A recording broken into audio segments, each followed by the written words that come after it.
الحمدللہ رب العالمین والصلاة والسلام علی سید الانبیاء والمرسلین اما بعد فاعوذ باللہ من الشیطان الرجیم بسم اللہ الرحمن الرحیم السلام علیکم ورحمۃ اللہ وبرکاتہ۔ ناظرین و سامعین ذی محتشم العلم اسلامک آن لائن اکیڈمی میں خوش آمدید۔ میرے پیارے محترم بھائیوں دوستو، آج ہم حاضر ہوئے ہیں عقیدہ ختم نبوت کورس کلاس نمبر 5 میں۔ ناظرین محترم، آج ہمارے گفتگو کا موضوع اور عنوان ہے عقیدہ ختم نبوت پر قادیانی دھوکہ اور ذلی بروزی نبوت کی بحث۔ ناظرین محترم، مسلمانوں کا عقیدہ یہ ہے کہ نبوت کی دو قسمیں ہیں، ایک نبی، دوسرا رسول۔ نبی اس کو کہتے ہیں جو پرانے نبی کی کتاب اور شریعت پر عمل کرے۔ رسول اس نبی کو کہتے ہیں جو نئی کتاب اور نئی شریعت لے کر آئے۔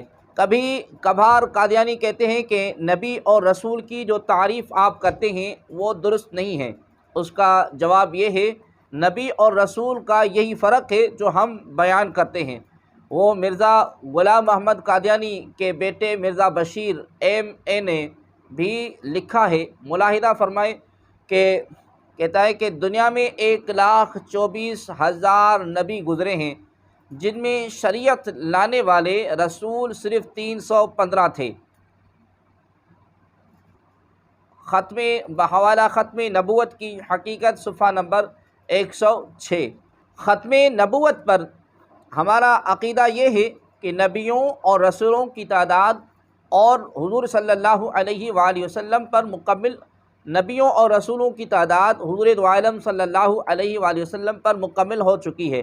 اب تا قیامت کوئی نیا نبی یا رسول نہیں آئے گا، جبکہ قادیانی نبوت کی 3 اقسام مانتے ہیں۔ نمبر 1 تشریعی نبی، نمبر 2 غیر تشریعی نبی، نمبر 3 ذلی نبی۔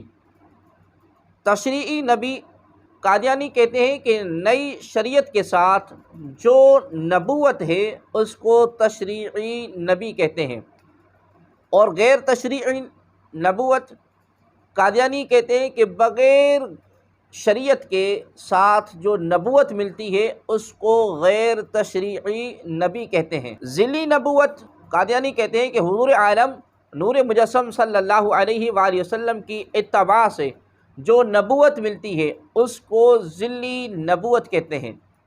قادیانیوں کا عقیدہ یہ ہے کہ تشریعی اور غیر تشریعی نبیوں کی تعداد تو حضور علیہ الصلوۃ والسلام کے آنے سے مکمل ہو چکی ہے، جبکہ ذلی نبوت کا دروازہ تا قیامت کھلا ہے۔ لیکن اس کے ساتھ ہی وہ یہ بھی کہتے ہیں کہ ذلی نبوت صرف مرزا قادیانی کو ملی ہے۔ بحوالہ کلمۃ الفصل صفحہ 112۔ ہمارا قادیانیوں سے سوال ہے کہ سب سے پہلے تو ہمیں قرآن اور حدیث سے وہ دلائل بتائیں جن سے پتہ چلے کہ شریعت والی نبوت بھی بند ہے اور بغیر شریعت کے نبوت بھی بند ہے، اور سب سے آخر میں ہمیں قرآن اور حدیث سے وہ دلائل بتائیں جہاں لکھا ہو کہ شریعت اور بغیر شریعت کے نبوت کا دروازہ تو بند ہے لیکن ذلی نبوت کا دروازہ کھلا ہوا ہے۔ قیامت تو آ سکتی ہے، لیکن قادیانی قیامت کی صبح تک کوئی قرآن کی آیت یا کوئی ایک حدیث بھی ایسی پیش نہیں کر سکتے جہاں یہ لکھا ہو کہ حضور عالم نور مجسم صلی اللہ علیہ وآلہ وسلم کے آنے سے شریعت والے اور بغیر شریعت والے نبیوں کی تعداد تو مکمل ہو چکی، لیکن ذلی نبوت تا قیامت آ سکتی ہے۔ قادیانی قیامت تک اپنے من گھڑت دعوے پر دلیل پیش نہیں کر سکتے۔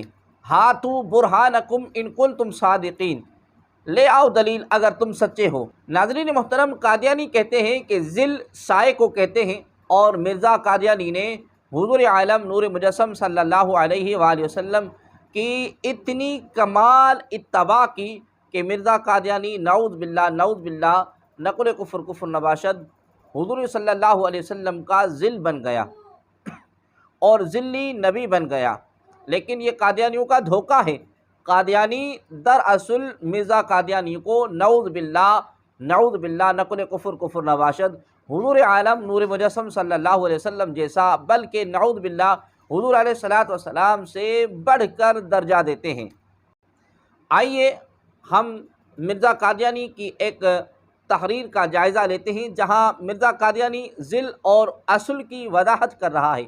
مرزا قادیانی نے لکھا ہے، خدا ایک اور محمد صلی اللہ علیہ وسلم اس کا نبی ہے اور وہ خاتم الانبیاء ہے اور سب سے بڑھ کر ہے، اب بعد اس کے کوئی نبی نہیں مگر وہی جس پر بروزی طور سے محمدیت کی چادر پہنائی گئی۔ جیسا کہ تم آئینے میں اپنی شکل دیکھو تو تم دو نہیں ہو سکتے بلکہ ایک ہی ہو، اگرچہ بظاہر دو نظر آتے ہیں، صرف ذل اور اصل کا فرق ہے۔ بحوالہ روحانی خزائن جلد نمبر 19 صفحہ نمبر 16۔ ناظرین و سامعین عزیز محتشم، مرزا قادیانی کا کفر یہاں ننگا ناچ رہا ہے کہ مرزا قادیانی کا یہ کہنا کہ میں ذلی طور پر محمد ہوں، اس کا مطلب یہ ہے کہ نعوذ باللہ اگر آئینے میں حضور علیہ الصلوۃ والسلام کو دیکھا جائے تو وہ مرزا قادیانی نظر آئیں گے، معاذ اللہ نقل کفر نباشد۔ اور جو مرزا قادیانی آئینے میں نظر آ رہا ہے وہ مرزا قادیانی نہیں بلکہ معاذ اللہ نقل کفر نباشد حضور علیہ الصلوۃ والسلام ہیں۔ اگر دونوں ایک ہی ہیں تو پھر ذل اور بروزی کے ڈھکوسلا بازی کیوں کرتے ہو؟ یہ تو صرف لوگوں کو دھوکہ دیتے ہیں اور کچھ نہیں۔ اب مرزا قادیانی کے ذل اور بروز کے فلسفے کو مرزا قادیانی کی ہی تحریرات سے باطل ثابت کرتے ہیں۔ نمبر 1، مرزا قادیانی نے لکھا ہے کہ نقطہ محمدیہ ایسا ہے ذل الوحیت کی وجہ سے، ایسا ہی ذل الوحیت کی وجہ سے مرتبہ الہیہ سے اس کو ایسی ہی مشابہت ہے جیسے آئینے کے عکس کو اپنی اصل سے ہوتی ہے، اور امہات صفات الہیہ یعنی حیات، علم، ارادہ، قدرت، سمع، بصر، کلام مع اپنے جمیع فروع کے اتم و اکمل طور پر اس حضرت صلی اللہ علیہ وسلم میں انعکاس پذیر ہیں۔ بحوالہ روحانی خزائن جلد نمبر 2 صفحہ نمبر 224۔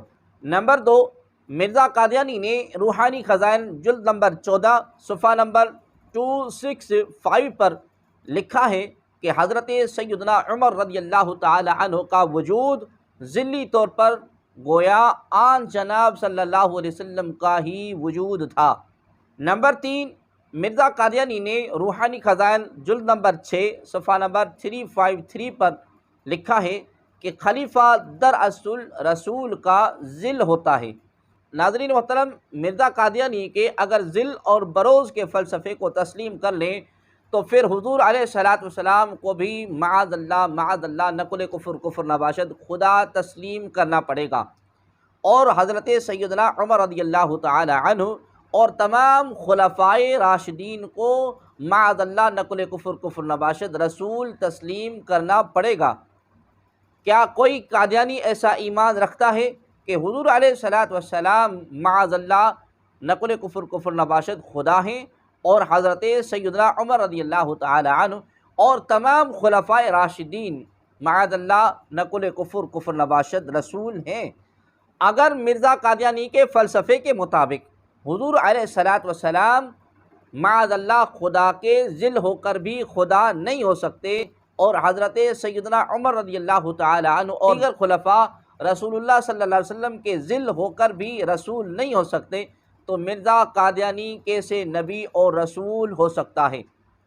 ساری بات کا خلاصہ یہ ہے کہ ذلی اور بروزی نبوت کی اصطلاح صرف لوگوں کو دھوکہ دینے کے لیے ہے، حقیقت کا اس سے کوئی تعلق نہیں ہے۔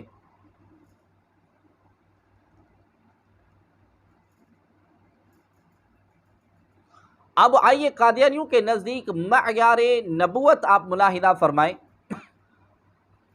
حضرت ابو سفیان رضی اللہ تعالی عنہ زمانہ جاہلیت میں تجارتی سفر پر روم گئے، اور کیسر روم نے انہیں اپنے دربار میں بلا کر سوال پوچھے، جن میں سے ایک سوال یہ بھی تھا کہ جنہوں نے نبوت کا دعویٰ کیا ان کا خاندان کیسا ہے؟